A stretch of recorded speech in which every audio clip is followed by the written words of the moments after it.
Now here's what's interesting. You guys are jazz players. I mean, you both play funk and but you're primarily jazz musicians. And yet David, when he speaks of you two, he says that of all the players that he's known and he's been experienced with, you two are the guys that were innovative in that whole funk world. I don't. Well, the thing about it, we were jazz musicians, and then like what we did was basically adapt our perspective to the other music, and you always get this.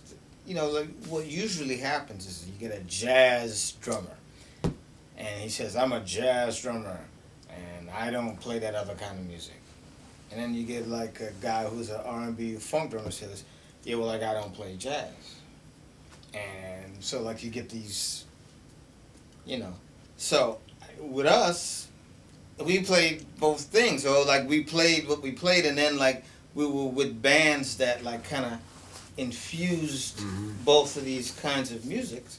So we found a median point. We found a way to kind of infuse both of these different styles. And in doing that, you know, you got, you know, what you learned from the jazz nomenclature and what you learned from the funk nomenclature. I actually think that Mike does it the best. Mike's actually taken the baton and said, like, you know, this is the way we're going with that, you know, because he's managed to take these integral beats, kind of like what David does too, and you just don't take just a regular 16th note and play it where everybody else plays it.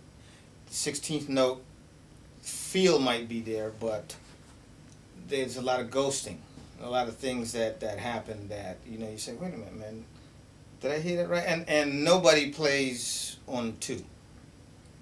You know, it's like, it's implied, but, you know, nobody plays on two. It's like they play on all the other. What I think is like also our age group, our time period, you know, rhythm and blues, all of the Stax music, James Brown, was what you heard on the radio all the time, just on the car radio, on the AM radio, you know. And so we were also, I was interested in all of that.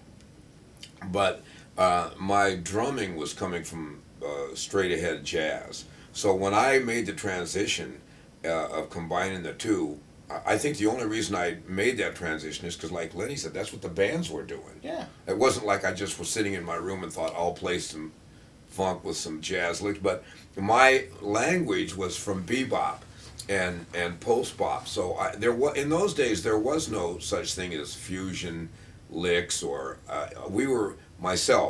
I was playing from a jazz perspective, but the music was funky, so I had the beats together.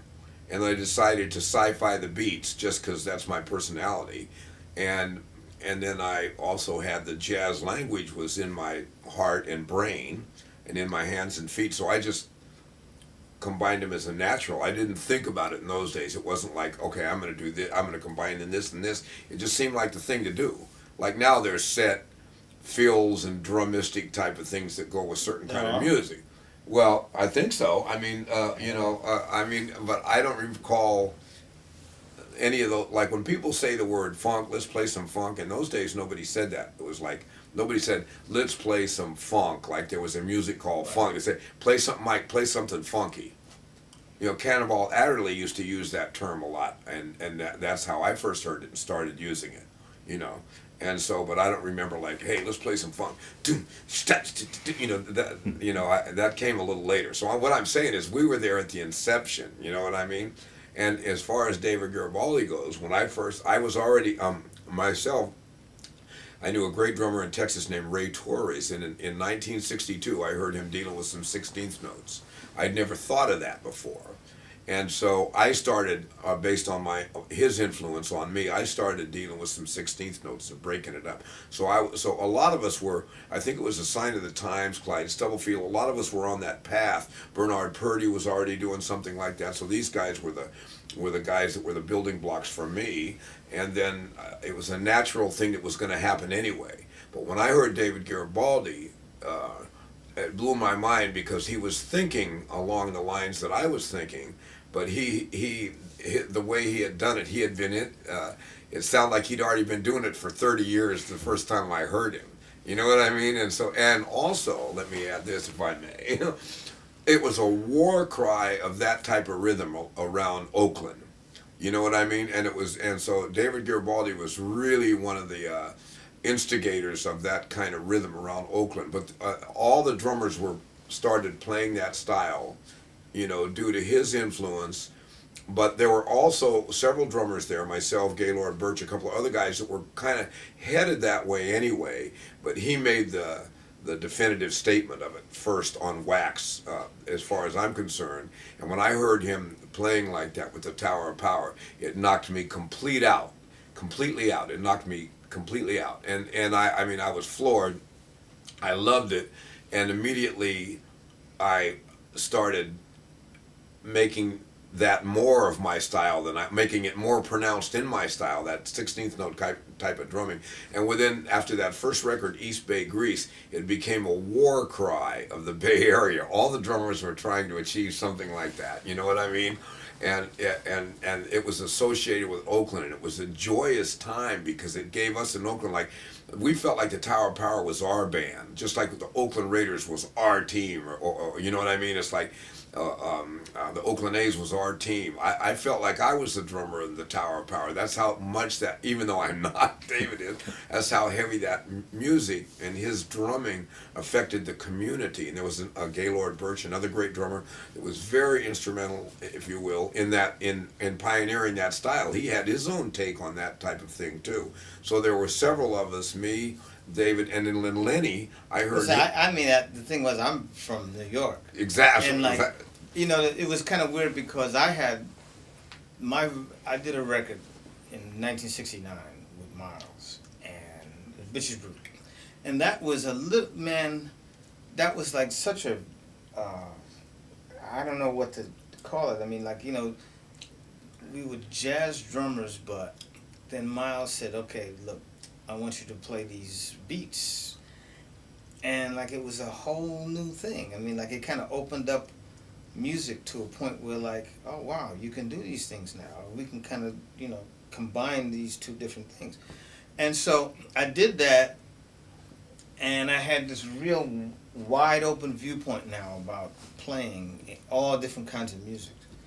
And I got a call to come out to the Bay Area and play in this band Azteca. And that's when so like, I'm a guy from New York, and I go out to the Bay Area around the time period where all of this stuff is starting to happen. Greg Arico's playing with Sly, you know, Mike is just beginning to play with the Headhunters.